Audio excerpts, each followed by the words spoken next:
Hello everyone, welcome back to my YouTube channel. So today we are going to be talking about 10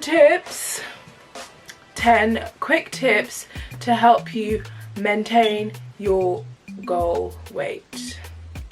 This video is for people who have done the hard work of reaching their goal weight and they want to give themselves a break of constant exercising for hours upon hours and diet restrictions. These are for the people who just want to live and can have chocolate and ice cream when they want. This is for people like me. After I lost a lot of weight, I just knew that this stuff was not sustainable. The 1000 calorie eating, 1500 calorie eating, exercising for 2 hours a day, 4 times a week.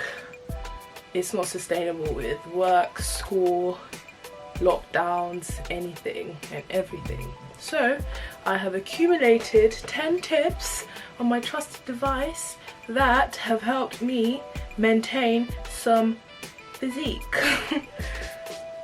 I've got a celery here today as a prop. This also acts as positive reinforcement. Hopefully by you watching this video you make a healthy dinner choice, or breakfast, or lunch.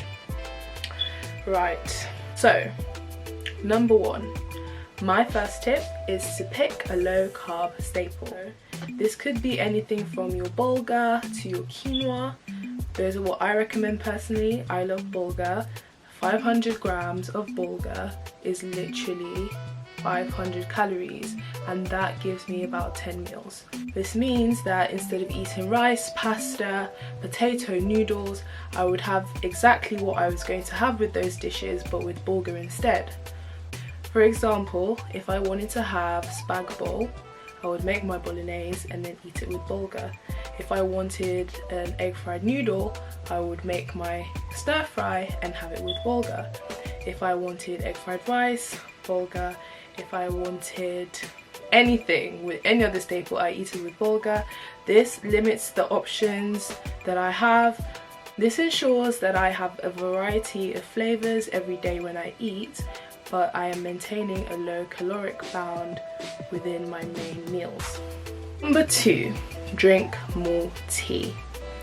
I'm a tea advocate, I love tea, but I know sometimes you're hungry and you then end up spiraling down and then eating everything you see in the kitchen.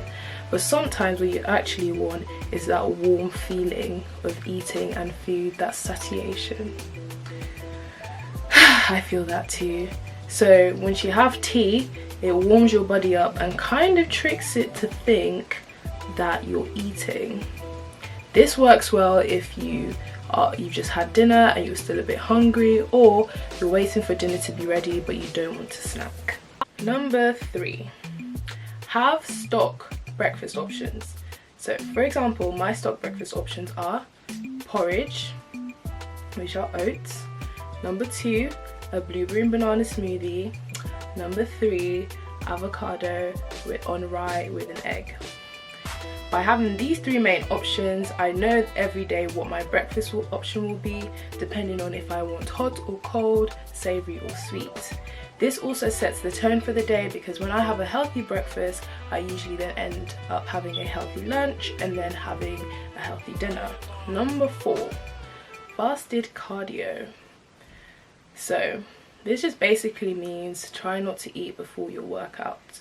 For example, I like to run in the morning sometimes, and I just go on with a lemon water or a coffee and go about my run. Number 5, positive signaling. Aim to eat more fruit and vegetables rather than to eat less unhealthy foods. By having this positive signaling, it tricks your mind into thinking you enjoy eating healthily, and you do. You should. And that already just enforces you to eat more. So for example, aim to have 5 fruit and veg a day rather than saying I've got some chocolate and I'm not trying to have it. So focus more on eating the greens than not having the chocolate, and hopefully that positive signaling will make you forget about the chocolate. Number 6, I like to eat clean at home when possible, and then pig out a little bit when I eat out. This way You end up having more elaborate dishes that you enjoy in a nice restaurant, making an experience out of it rather than pigging out at home. So for example, at home I won't eat maybe pasta or rice or, you know, foods of the sort, but then when I go out to a nice Italian restaurant, I go all out and have the loveliest pasta and the loveliest pizza, and what tends to happen is that I enjoy it and appreciate it a lot more because I have it on a lesser basis. Number 7. This tip is for those with a sweet tooth. I'm fortunate enough not to have that much of a sweet tooth, but if you have a sweet tooth, I recommend picking something for your go-to to curb your sugar cravings.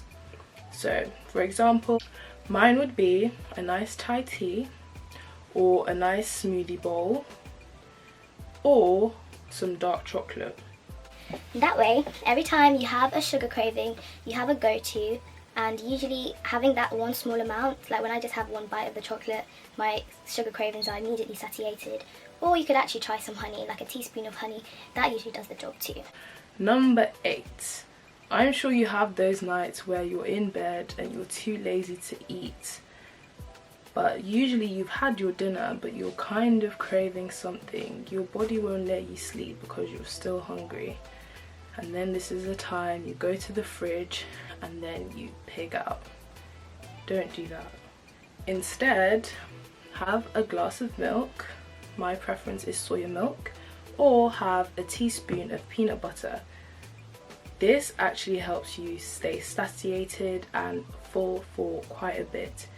This actually stops your hunger. I don't know how or why. I think I might put some notes on why. I think it's the protein. Protein keeps you satiated for a long period of time. This is also applicable for if you're in a rush and you need to go somewhere, or you're in between meals and you don't have time to cook. Just have some milk or have some peanut butter and you'll be good to go. Number 9, drink smoothies with your meal.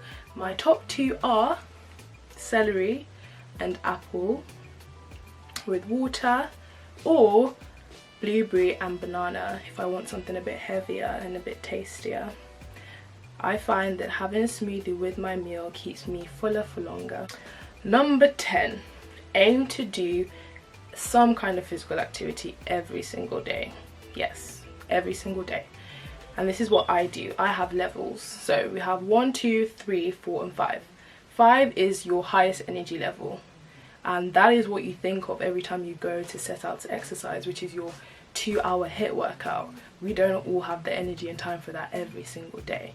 So if you set 5 levels of exercises that you can do, you end up still doing some exercises or still doing some movement, but maybe without expending all that energy.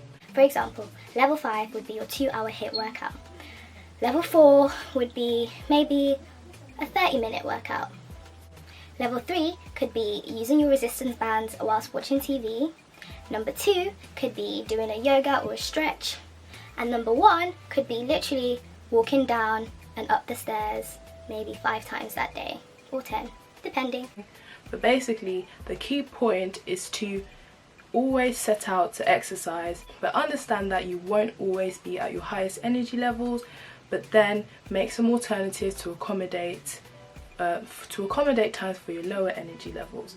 What tends to happen is, let's say you go for a level 4 workout, which would be maybe a 30-minute workout, you find out that maybe I do have more energy than I thought, and then you end up bringing it up to a level 5. Or you go for level 3 and say, oh, I might do some resistance bands workouts, and then you realise you have a bit of energy, you roll out your yoga mat and you end up doing some more exercises. So that way you kind of build up momentum and always keep consistent at working out, rather than it being this thing that you're scared of. Thank you so much for watching. I hope you enjoyed the video. I hope you learned something. Let me know if you have any recommendations. Let me know what you want to see. Please like, comment and subscribe. You can also dislike. Any engagement, I'd really appreciate it.